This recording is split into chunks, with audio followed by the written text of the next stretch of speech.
बहुत प्राचीन समय की बात है, जब धरती पर धर्म और अधर्म के बीच घोर संघर्ष चल रहा था। चारों ओर राक्षसों का अत्याचार बढ़ता जा रहा था। साधु संतों का जीवन कठिन हो गया था। यज्ञ हवन रुकने लगे थे और लोग भय के साये में जी रहे थे। धरती माता स्वयं दुखी होकर देवताओं की ओर निहार रही थीं। इसी समय त्रिकूट पर्वत के आसपास का क्षेत्र बहुत शांत और सुंदर हुआ करता था। ऊंचे ऊंचे पहाड़, घने जंगल, बहती हुई निर्मल नदियां और चारों ओर फैली दिव्य शांति। लेकिन इस शांति को भी राक्षसों की कुदृष्टि लग चुकी थी। महिषासुर नामक राक्षस का आतंक चारों दिशाओं में फैल चुका था। उसने देवताओं को पराजित कर स्वर्ग पर अधिकार कर लिया था। देवता अत्यंत दुखी होकर ब्रह्मा, विष्णु और महेश के पास पहुंचे। उन्होंने अपनी पीड़ा सुनाई और धरती पर बढ़ते अधर्म का वर्णन किया। देवताओं की करुण पुकार सुनकर त्रिदेव चिंतित हो गए।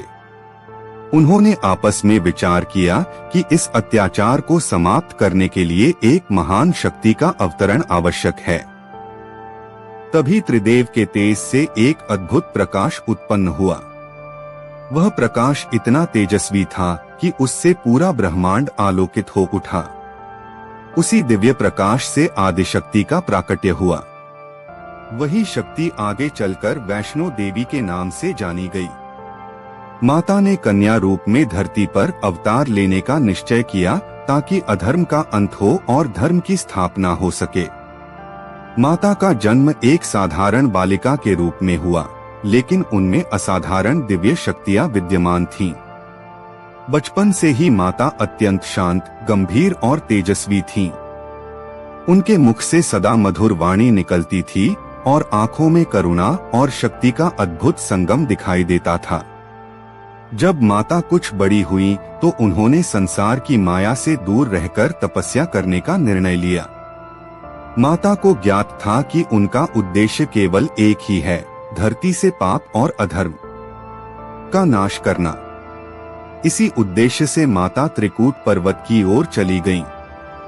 वहां पहुंचकर उन्होंने एक गुफा को अपना निवास स्थान बनाया और कठोर तपस्या में लीन हो गईं।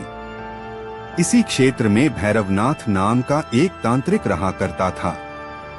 वह अत्यंत शक्तिशाली तो था, लेकिन अहंकार से भरा हुआ था। एक दिन उसकी दृष्टि माता पर पड़ी। माता की अलौकिक सुंदरता और दिव्य तेज देखकर वह मोहित हो गया। उसने माता से विवाह करने की इच्छा प्रकट की। माता ने शांत स्वर में उसे समझाया कि वे ब्रह्मचारी हैं और उनका उद्देश्य सांसारिक बंधनों से परे है। लेकिन भैरवनाथ अपनी जिद पर अड़ा रहा। उसने माता का पीछा करना शुरू कर दिया। माता समझ गईं कि अब उसे सही मार्ग दिखाने का समय आ गया है। माता भैरवनाथ से बचते हुए पर्वतों और जंगलों में आगे बढ़ती रहीं। रास्ते में जहां जहां माता रुकी, वहां वहां दिव्य स्थान बनते चले गए। माता की करुणा ऐसी थी कि पीछा करने वाले को भी उन्होंने कई बार समझाने का प्रयास किया, लेकिन अहंकार ने भैरवनाथ की बुद्धि को अंधा कर दिया था। अंततः माता ने एक स्थान पर रुककर भैरवनाथ का सामना किया। उन्होंने अपने वास्तविक स्वरूप का दर्शन कराया। जब भैरवनाथ ने माता को महाशक्ति के रूप में देखा तो उसका अहंकार टूट गया। उसने माता से क्षमा मांगी। माता करुणामयी हैं।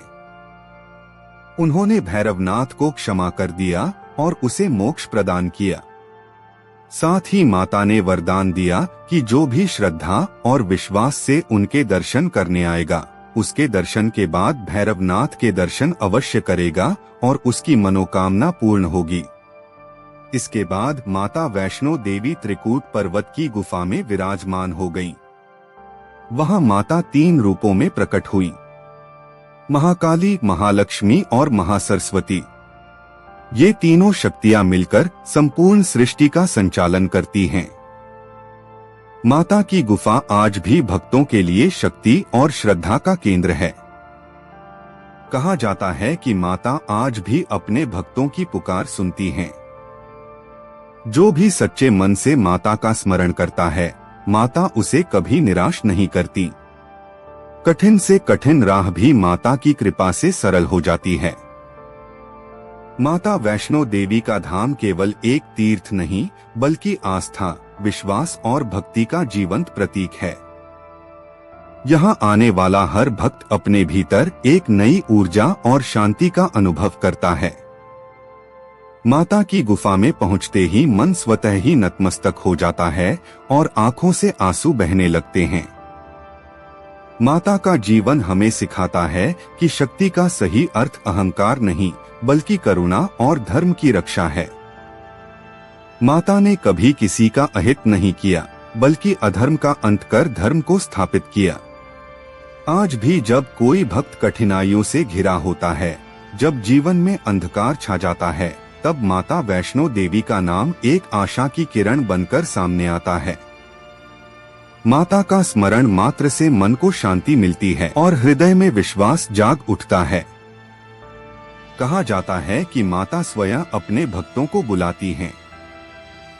जब माता का बुलावा आता है, तभी कोई भक्त उनके दरबार तक पहुंच पाता है।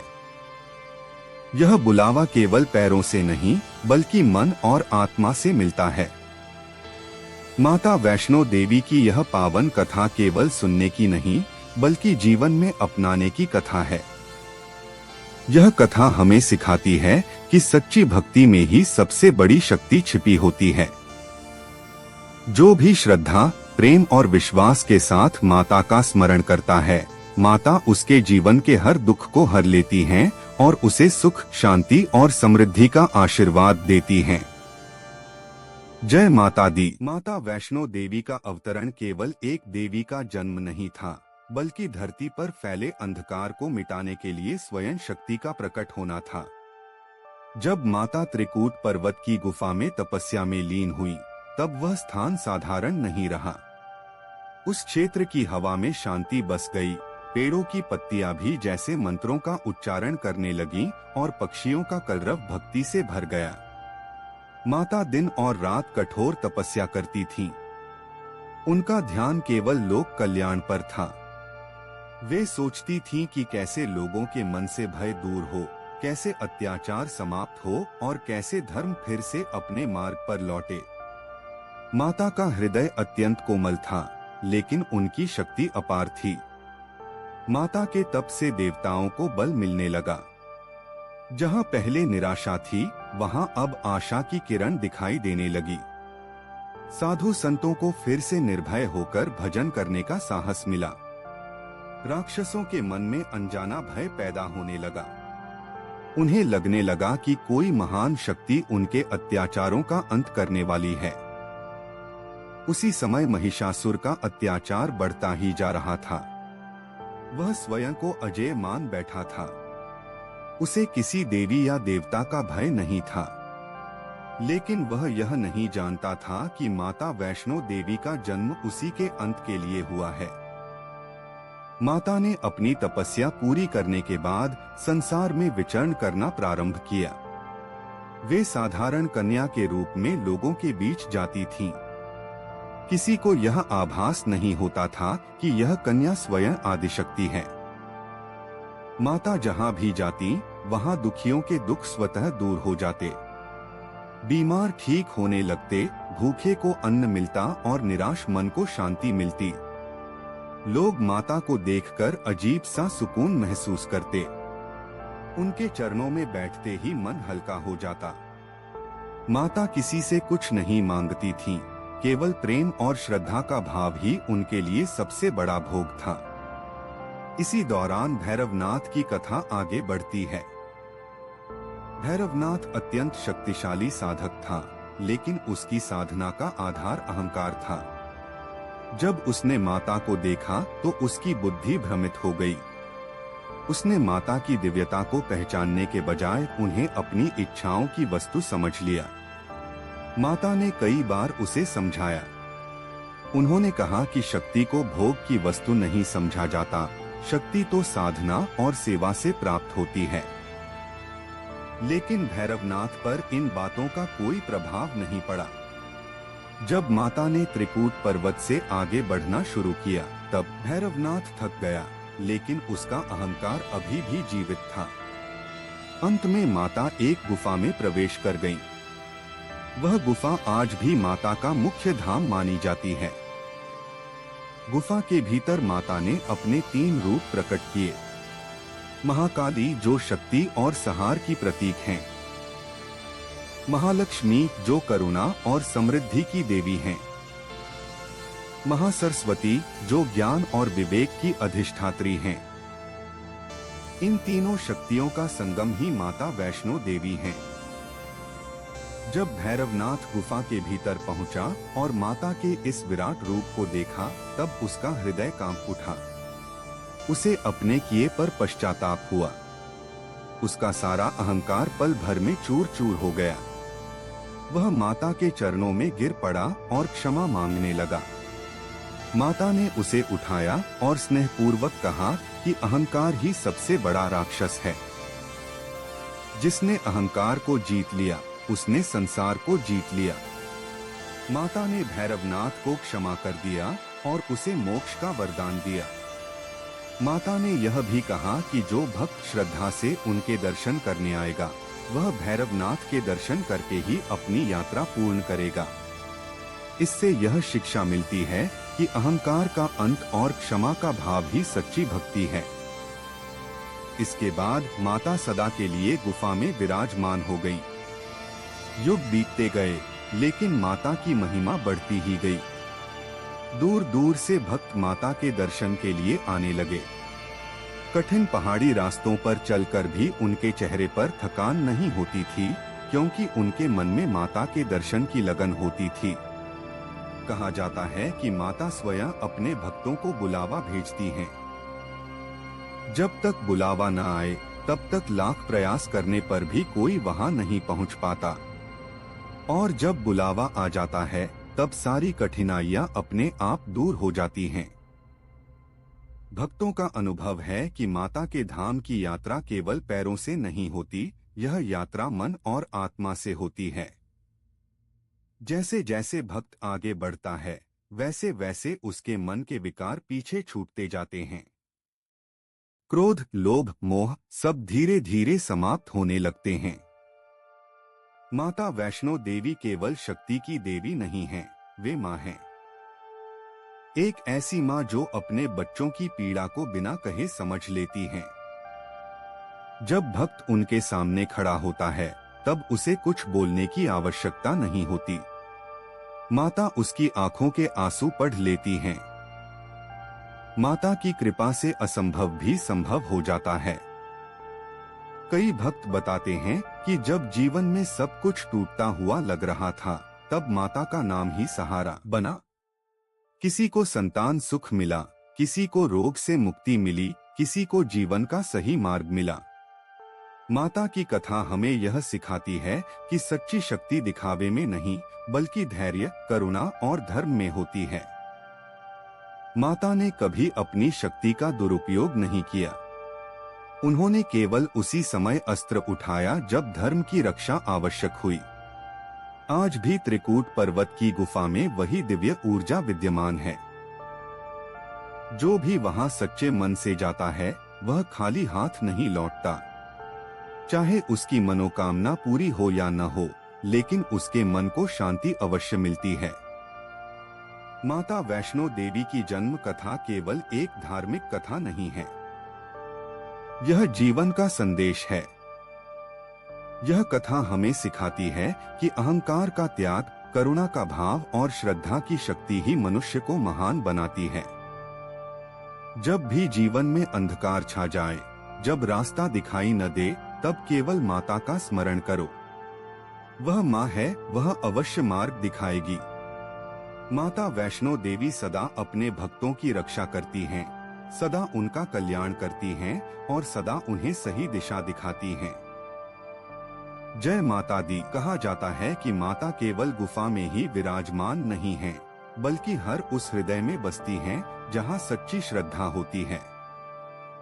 जब भक्त कठिन रास्तों से होकर माता के धाम तक पहुंचता है, तो वह केवल पहाड़ नहीं चढ़ रहा होता, वह अपने जीवन के दुख, भय और अहंकार को भी पीछे छोड़ता जाता है।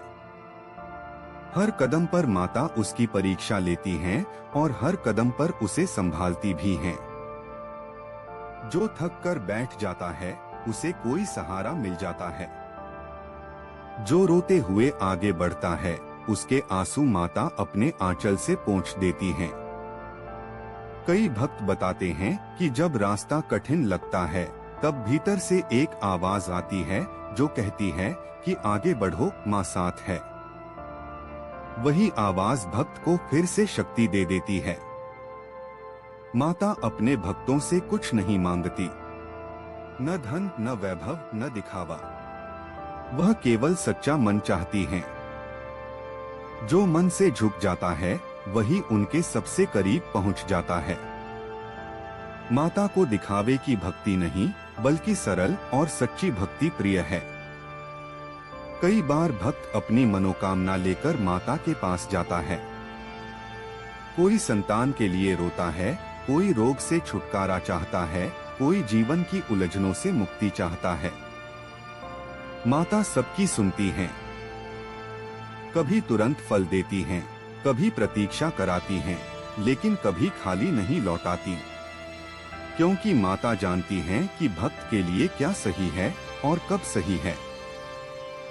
जब भक्त गुफा के भीतर प्रवेश करता है तो उसका मन अपने आप शांत हो जाता है। बाहर की सारी चिंताएं वहीं छूट जाती हैं। वहां न कोई बड़ा होता है न छोटा, सब केवल भक्त होते हैं और सामने होती है माँ की अपार शक्ति। उस क्षण भक्त को यह अनुभव होता है कि वह अकेला नहीं है, माँ हर समय उसके साथ है। माता की यह कथा हमें जीवन में भरोसा रखना सिखाती है। जब सब रास्ते बंद लगें, तब भी विश्वास का एक रास्ता खुला रहता है। वह रास्ता माँ तक जाता है। जो उस रास्ते पर चलना सीख लेता है उसका जीवन स्वयं ही सरल हो जाता है। आज भी माता अपने भक्तों की लाज रखती हैं। आज भी वह टूटे मन को जोड़ती हैं। आज भी वह निराशा में आशा का दीप जलाती हैं। इसलिए जब भी मन भारी हो, जब भी जीवन बोझ लगे, बस आंखें बंद करो और माँ को याद करो। माँ वैष्णो देवी केवल एक नाम नहीं, वह विश्वास है, वह शक्ति है, वह करुणा है और वह हर भक्त की माँ है। जय माता दी। ऐसी कथा सुनने के लिए हमारे चैनल को सब्सक्राइब करें। धन्यवाद।